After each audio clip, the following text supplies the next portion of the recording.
I need a new wallet for my cards. So let's design one and make it from scratch so you can follow along. First, let's trace one of the cards on a thick piece of paper. Doesn't need to be perfect, as long as the dimensions are correct. Then we add about 8 mm or something on each side. Now that we have the rough shape of our wallet, we can try to add round corners using a compass.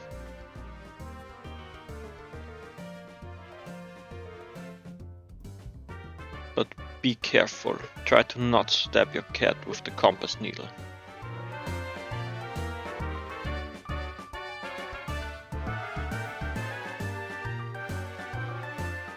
I finished the shape and cut it out. This shape will be the backbone of our wallet. Now we need some pockets, 5 to be precise, and I want them to be at an angle so the cards are easier to remove. You will see what I mean in a second. So yeah, let's trace and copy the backbone of our wallet. Now we can mark where we want the pockets to end and connect it with the top corner to create the desired angle. But then I realized that I actually made a mistake. You don't want the angle to connect to the top left corner, because this corner is under constant stress, as this is also the most outer corner of the wallet. So if you make it connect all the way up, then this very pointy corner will most likely look horrible after some use. That's why we leave some space for the stitching and for extra strength. So anyway, there's one card, my public transportation ticket, which has a QR code on the back. I don't want to wiggle the card out every time I use the train, so I want a little cutout for the QR code. Let's do some rough measurements on where the QR code will end up and draw this in so we can cut it out later.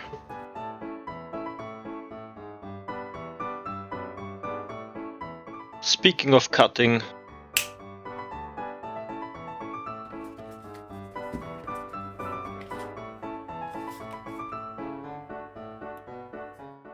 with all the parts assembled, we can have a look at how this thing will roughly look at the end, except there will be another bonus pocket on the back, but it's the same pocket as the first on the other side, so no need to make 2 templates from this.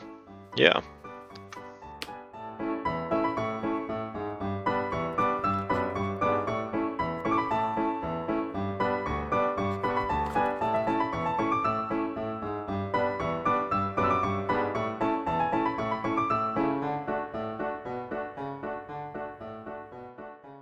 Now that my entire work surface is full of cat hair, let's bring out the leather. I'm using a beautiful natural wedge tan goat leather.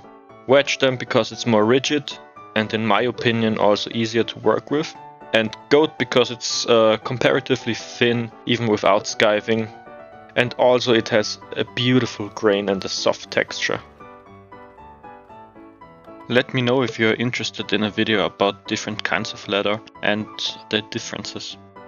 This was probably the most confusing part for me when I started with Leathercraft, so I'm happy to share my experiences with you. Now we trace our templates on the leather. You might not be able to see this clearly on the video, but I'm making a little indent into the leather, which I can use as guidelines for cutting. We will cut the backbone piece twice and glue this together for some extra strength. And we will also cut the first pocket twice, once for the front and once for the back. And I'm also marking the corners of the QR code so I can cut this out later. So in total we should have 7 marked pieces on our leather. And it's now time to cut it. I like to use 2 different knives for cutting my leather. One's a box cutter for all straight lines and for roughly cutting the pieces. And don't forget to always use a fresh knife, or at least a sharpened knife.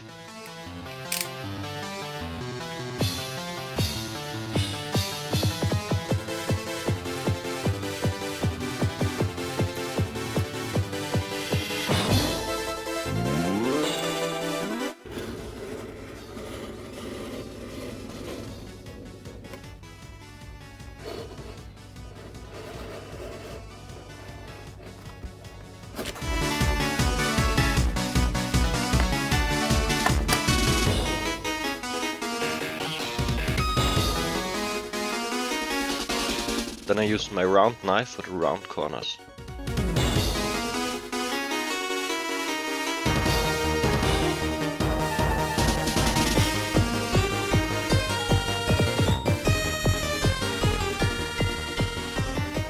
With all the pieces cut, it is time to oil them up.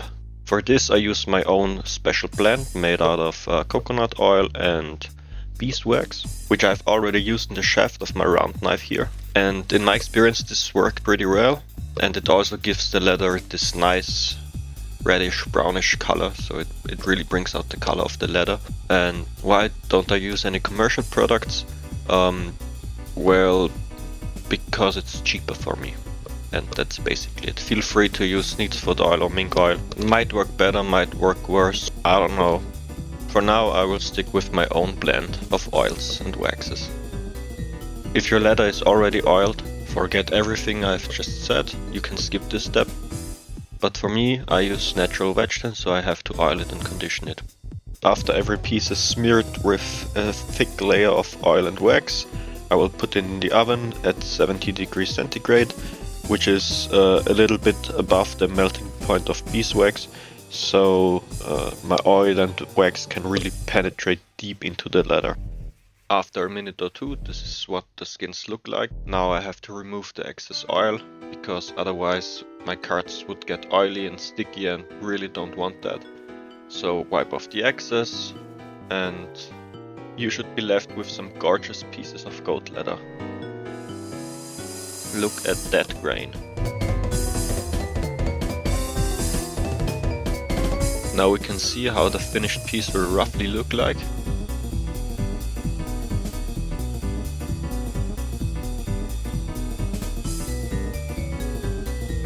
And we can start burnishing the edges, which will be hard to access later when the pieces are glued together.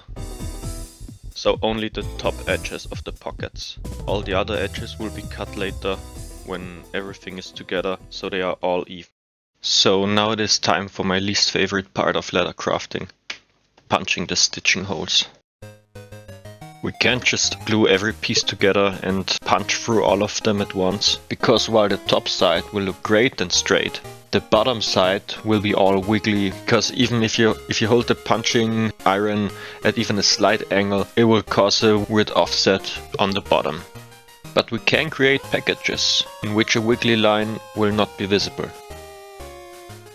So make one front, one backbone and one back package, and we will glue the pieces together like that. The backbone pieces are simply glued flash side to flash side,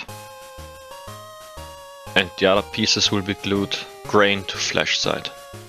So for the glue to better stick, we will roughen up the grain and realize that we fucked up. So yeah, shame on me. I tried to blend the scratches with toconol and a little more wax. And I'm sure after stitching and everything, this will be not really visible anymore. And it's only for my personal use, so I don't really mind. Let's call this a lesson learned. So I proceed as before, minus the mistake, and then we added the glue. With all the packages ready, we can start the stitching process. So first let's grab the wing dividers, set them to approximately 4 mm and mark our stitch line. Once all the pieces are marked, we can take our iron thing and punch the stitching holes.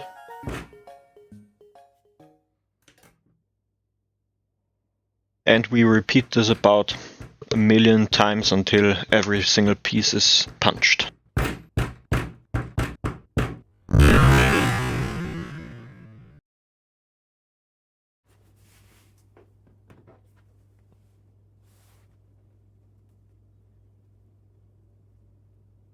Alright, with the holes punched, we can now start stitching. First, we grab a thread. I'm using a 0.5 mm black nylon thread. I'm taking approximately 5 times the circumference of one of my pieces. And because my thread isn't waxed, I have to run it a couple of times through my wax block. So I put all of the pieces together in my stitching pony, and then I start of course with a back stitch and do the regular saddle stitch procedure. I didn't film the whole thing because the camera was kind of in the way, and stitching is already pretty annoying by itself, so you just have to believe me that I stitched everything by hand.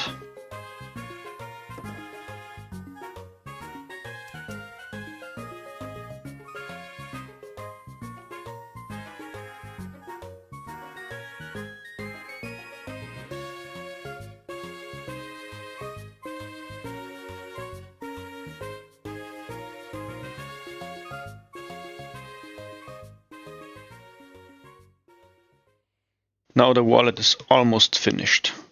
We only have to clean up the edges. So it is quite a tight fit now, but it will stretch out over time, so it's not really a big deal. We will now cut the edges so they are all even on the same height.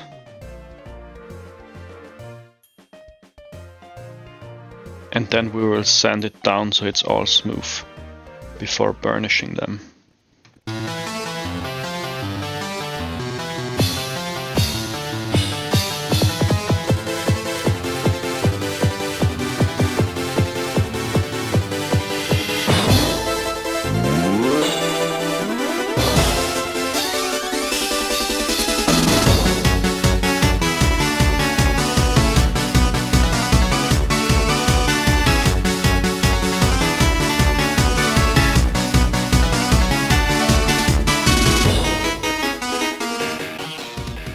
I am actually pretty happy how this turned out.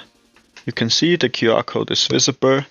I've tested it with the actual card, of course. There's enough room for all of my cards. It looks pretty decent. And yeah, I like it. I hope you enjoyed my video, and thanks for watching.